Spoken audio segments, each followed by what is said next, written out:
Hello mga kabibig! Welcome back sa ating bagong YouTube channel. Ito ang pinakamaingay na YouTuber sa balat ng YouTube. Ako si Kabibig, maglabag-labag na daw with evidence, lumundag, sumayaw ang mga supporters ni VP Sara. Ngayong nagbigay na ng finality ang Korte Suprema na binasura ang motion for reconsideration sa impeachment case na hinain ng mga kongresista. Napahiya tuloy sila, oy.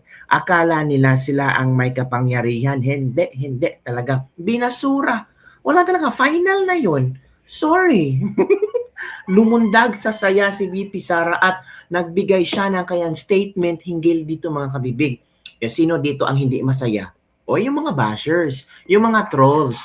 Pero mga DDS, mga solid Duterte supporters, grabe, post sila agad, nagpasalamat sa Panginoon. Kahit alam natin kung ano ang nangyari kay Pangulong Duterte na malapit na ang basahan siya ng mga kaso sa ICC. Well, sabi naman ni VP Sara, prejudge na yung ICC. Alam na natin na ikukulong na si Pangulong Duterte, pero we don't know. Nothing is impossible with God. Pero itong good news na ibinigay ng Korte Suprema, grabe. Marami ang pumalakpak. Ito ang statement ni VP Sara. Excited ka na ba? Kung ano ang sabi ni VP Sara, ay eto kabibig. Ay, natural. Ako din excited sa statement ni VP Sara. So sabi ni VP Sara, mga kabibig, yan. We should move on. Oh, di ba? Simple lang. Walang kaarte-arte, walang kadrama-drama, walang index card. Sabi ni VP Sara dito, naglabas na ng official na pahayag ang defense team ni Vice President Sara Duterte kaugnay sa resolusyon ng Korte Suprema na nagbasura sa motion for reconsideration na inihain ng House of Representatives sa impeachment proceedings laban sa Vice Presidente. Kinikilala at pinasasalamatan nila ang desisyon ng Korte Suprema na nagbigay ng malinaw na gabay sa constitutional limits at proper treatment sa impeachment proceedings. Dagdag pa nila, dahil tuluyan ng nilinaw ng Korte ang isyu, itinuturing ng sarado ang usapin at nanawagan silang ituon na ang pansin sa iba pang problema at pangailangan ng bansa. Yan With this issue settled by the court, the matter is now closed. We should then move on to address the nation's other pressing concerns. Problema ba si VP Sara sa ating bansa? Siya ba ang nagbibigay ng maraming problema sa bansa? Dahil ba sa kanya, bagsak ang ekonomiya? Dahil ba sa kanya, konti lang ang pumapasok ng mga foreign investors? Dahil ba kay VP Sara tumaas ang dollar rate kumpara sa peso, lugmok ang peso. Dahil ba sa kanya konti lang ang mga turistang bumisita sa Pilipinas? Hindi naman Hindi ka bibig. So ito ang komento ng ating mga netizen. Technically ka lang nanalo, hindi ka absuelto lalo na sa usaping bigat na ebidensya. This February, pwede na ulit mag-file. Sabi ni Precious Carlos, we are waiting sa February 6 for a resume of impeachment of Sara Lustay from Renato Valdez Valteremos. Grabe sila na parang nasasaktan yung mga bashers, no? Wala talagang kwenta ang batas sa Pilipinas. Supreme Court may kinikilingan. Uy, grabe naman kayo. Parang ang sakit naman yan. Parang sobra sila, mga bashers sobrang nasaktan mga kabibig. Hindi natanggap. Bakit hindi natanggap mga kabibig? Kasi basher sila. Kasi puro negatibo ang nasa puso nila. Feeling nila malaki. In fairness ang COA nagsabi na nilinis ang pangalan ni VP Sara tungkol sa confidential funds. Hindi nila maintindihan yan kasi sarado ang utak nila. In the same time, yung mga brain cells nila hindi nag-function properly dahil sa sobrang pagsinghot-singhot. Nako po. Yan kabibig Okay, let's move on to other. Ito pala yung statement nila kabibig. Ito ang statement ng we acknowledge the resolution of Supreme Court denying the motion for reconsideration filed by the House of Representatives. We thank the Honorable Court for a ruling that now definitely lays down clear and authoritative guidance on the constitutional limits and proper treatment of impeachment proceedings. With this issue settled by the court, the matter is now closed. We should then move on to address the nation's other pressing matters. From Attorney Michael Pua, ito yung statement nila hinggil sa pagbasura ng Supreme Court. Yan ha, binasura ng Supreme Court. Ilan ba ang nagbasura, kabibi? Tingnan natin ha. Ilan ba ang nagbasura? Ay, naku, masasaktan na naman. Ito oh. Yan, 13-0. Uy, Supreme Court stands firm VP Duterte impeachment unconstitutional. 13-0 has stood firm in its ruling declaring the articles of impeachment against VP Sara unconstitutional, affirming that the Senate did not acquire jurisdiction over the proceedings. So ito yung 13 na unanimously nagsabing unconstitutional yan. Diba? Naku po, paano yan?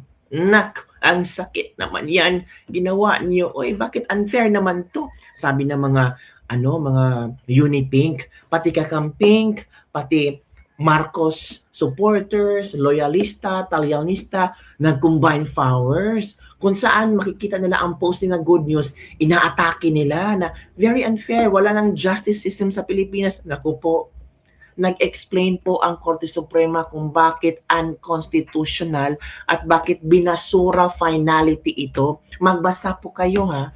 Kasi ang hirap naman po na magre-react agad kayo na hindi nyo binabasa ang explanation ng Korte Suprema. Diba? O ito pa kabibig. Lalo silang manggigiin. Ito kabibig. Ito oh. Ito kabibig. Ito ang sabi dito oh. Justice Villanueva, House action on VP impeachment baseless, abusive, and arbitrary. Agoy. Associate Justice Raul Villanueva, the sole appointee of President Bongbong Marcos, to the Supreme Court. Hala, appointee ito ni Bongbong ha. Siya pa ang nagsabi na baseless, abusive, and arbitrary. Hala ka, o tingnan nyo mga Talyanista. Agreed that the articles of impeachment earlier filed against Sara were unconstitutional for violating one-year bar rule. Sabi niya, undeniably, malakihan natin ha, kasi ito ay anong tawag dito, appointee ito ni BBM. Undeniably, impeachment complaints cannot simply be archived to avoid their resolution or to render this as insignificant for the purpose of one-year bar rule. To allow this is to sanction a completely baseless, abusive, and arbitrary act, not to mention being entirely unconstitutional. It is an imaginative mood of disposition that does not stand on any solid ground, resulting in the constitutional one-year bar against the fourth impeachment complaint or the articles of impeachment that were invalidly transmitted to the Senate. So sana, intindihin nyo kung ano ang kayang sinabi na talagang unconstitutional na yan. Naku po. Yung iba, hindi makaano eh. Ayaw nila ito. So anong parusa sa mga bobo sa konstitusyon na nagsampa ng impeachment? Dapat may kasos kasi namimihasa. Naku po, ano kaya ang magiging ni VP Sara nito? Pag may basbas kasi ng pera ay sige lang perma. Plano ng admin noon kaya 1/3 ng mga congressman nag-endorso at pumirma sa impeachment ni VP Sara para matransmit agad sa Senate pero palpak naman sila. Ano kaya ang sabihin ng SP nito? Exactly. Same gagawin nila. February 6 pa lang, February 7, arangkada ulit. Nasayang ang 150 million each. Hala, meron ba? Nako, magagalit ang mga crocs sa inyo justice. There you go. Huwag kasing paglaruan ng impeachment, hindi bulag at bingi at Supreme Court. Ayan o. Sabihin na naman ng mga tards na pro Duterte yung mindset nila na dapat pabosa nila lahat ng bagay. Abusado kasi may basbas ni Tambi. Ngayon, wala na siyang paano na kaya may budget pa ba para sa pirma. O, yan kabibig ha. O, yan na o. Nakita na natin, nabasa na natin.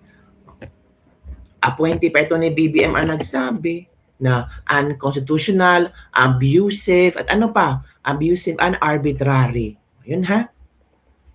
Naku po. Paano yan? Wala talagang mangyayari. O, ito ha. Panoorin natin ha. Ang video ng pagbasura. Masakit ito panoorin kasi binasura. Sige talaga 'to kabibig. Pakinggan natin ha. Sobrang sakit nito sa mga bashers. Sabi ng basher, ayoko nang manood. Eh, wag kang manood, nasaktan ka lang. Eto kabibig, manood tayo. Naku, ang sarap tingnan nito. Ito na. All those participating, the Supreme Court en banc denied with finality the motion for reconsideration filed by the House of Representatives, which sought to reverse the court's July 25, 2025 decision that declared the articles of impeachment against Vice President Sara Z. Duterte unconstitutional. All those participating, the Supreme Court en banc denied with finality the motion for reconsideration filed by the House of Representatives, which sought to reverse the court's July 25, 2025 decision that declared the articles of impeachment against Vice President Sara Z. Duterte unconstitutional. Agoy. Yan na. So, true na. Nakita niyo na. Di ba masakit? Masakit ba yun? Masakit yun kabibigoy. Yung iba kasi, sila, expecting sila na, naku, ma-reverse niya ng Korte Suprema. Naku, iyan na talaga. Yan na ang hinahanap natin.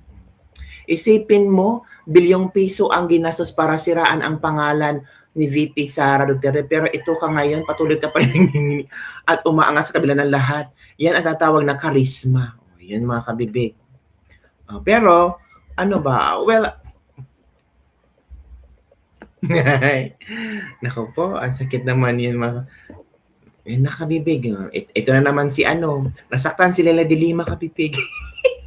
Si Madam Leila de Lima nasaktan kabibig. Uy, kailang magsampa ulit sila. Ito ang sabi ni Madam Leila de Lima. Wala pa ring nalinis na pangalan. ML Party List Representative Leila de Lima said the Supreme Court denial of the House appeal on the ruling of the impeachment complaint against VP Sara was not on technical grounds and maybe be precedent of future fund against corrupt officials, still not vindication. Masakit ba? Wala nang problema, basta unconstitutional. Panalo si VP Sara. Kahit ano pang sasabihin niyo, masakit ang puso niyo ngayon. Tumaas ang BP ninyo, nag-iiyak-iyak kayo, ayaw niyong pakinggan, masakit. Parang, aray ko po, Janelle, tulong naman. Yung mga ganun kabibig ba? Only one is clear, she was not impeached.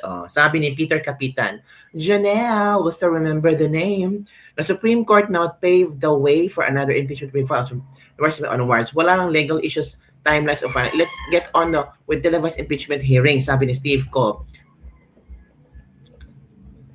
Supreme Court also stated that the impeachment can't be based on mere accusation, propaganda, or viral social media post.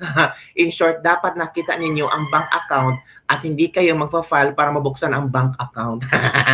Kaya lang laking kahihiyan para sa mga congressman. I doubt kung pipirma pa sila, lalo't wala na ang financier. Yan ang komento ng mga netizen ha. Walang sinabing technicality ang SC. Ang sabi, unconstitutional. It may have been unconstitutional, but come February 26, there may be another impeachment complaint, and this time it's doubtful it will go to the Supreme Court. Sino po ba ang may malinis na pangalan Senado at Kongreso, Madam? Siyempre, di pabor sa inyo, kaya masama at di katanggap-tanggap ang desisyon. Tama ang mga kabibig. Kaya hindi natanggap ang desisyon kasi hindi pabor sa kanila. Diba? Nako. She was never impeached. Yan. Nagpahaya rin si Speaker Boji D tungkol sa pagbasura ng Supreme Court. Leila de Lima, makinig kayo sa speaker niyo. Kinikilala ng kapulungan ng mga kinatawan ang desisyon ng Korte Suprema kaugnay ng Articles of Impeachment laban kay Vice President Sara Duterte. Ang impeachment ay isang prosesong malinaw na itinakda ng konstitusyon at may tiyak na pamantayan. Mahalaga po ang pag-iingat sa proseso ng impeachment. Isang pananagutang kaakibat ng mandato na ipinagkatiwala sa atin ng sambayanang Pilipino. So ang tanong, ano ang gagawin natin sa mga kongresista na pumirma sa unang impeachment ni Sara? Huwag niyong botohan sa 2028 election. Huwag niyo talagang botohan. Patikimin nyo ng karma. Huwag niyong botohan kabibig. Oo. Kasi pabor sila sa mga, yes, di ba? May mga istorya, mga bayad daw. Huwag niyong botohan, ipa-feel nila na hindi kami sang-ayon, hindi nyo dala ang boses ng mga distrito nyo. Yun mga kabibig. So, parang ang saya ni VP Sara ngayon. Yung iba naman, galit na galit, gustong manakit. Paano na yan? Ano ang ilang reaction? Pero marami talaga ang happy mga kabibig. Marami ang wala pa ring nalinis na pangalan. Pero dilima ba? Before kang bumato ng bato sa isang tao, make sure malinis ka rin. 'Di ba? Ay, nako. Ito pa kabibig. Para lalo silang sampalin ng Supreme Court ba, nagsalita na ang Chief Justice nila. Para sampalin talaga. Ito, share muna natin to kasi maganda ito eh. Ito, sabi ni Senior Associate Justice Marvick MVF Leonin. Impeachment, ito na.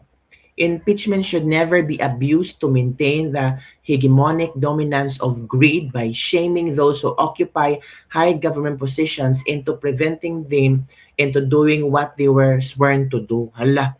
This is why impeachment has been designed so that it is not merely a political process initiated by mere allegations or by perceived public acclaim shaped by the propagandistic effect to timed press releases or a responsible viral post on social media. Impeachment is conscious, deliberate, and grave. Impeachment is constitutional, legal, and political process. Justice works not with the speed of social media commentary, but with a due, deliberate, conscious, and impartial consideration of the issues properly framed and with evidence fairly presented. O yan ha. Ang impeachment hindi lang yung kung ano sa social media, kung ano ang komento ng mga tao, kung ano ang mga sinasabi ng mga politikong against sa pinapa-impeach. So dito, makahiya talaga. Ay, kain sila ng hangin. So yan lang kami, palakpakan ulit mga kabibig para kay VP Sara. Ito ay vindication. Ito ay nagpapatunay na kapag manalangin ka lang at kapag nasa tama ka, hindi ka talaga pababayaan ng Panginoon. Kahit anong ginagawa nila para kay VP Sara, sinuhulan ang dapat sinuhulan, magsampa ng kung ano-anong klaseng kaso, VP Sara is still VP Sara, minahal ng maraming Pilipino, mataas ang trust ratings, performance ratings, hindi nag-negative ang ratings mga kabibig. Diba? So, yun lang kabibig ang ating libag-libag for today. Don't forget to like, subscribe, and share this video para sa mga best friendly news natin pag-usap-usapan. Again, congratulations VP Sara. Bye everyone. See you next time.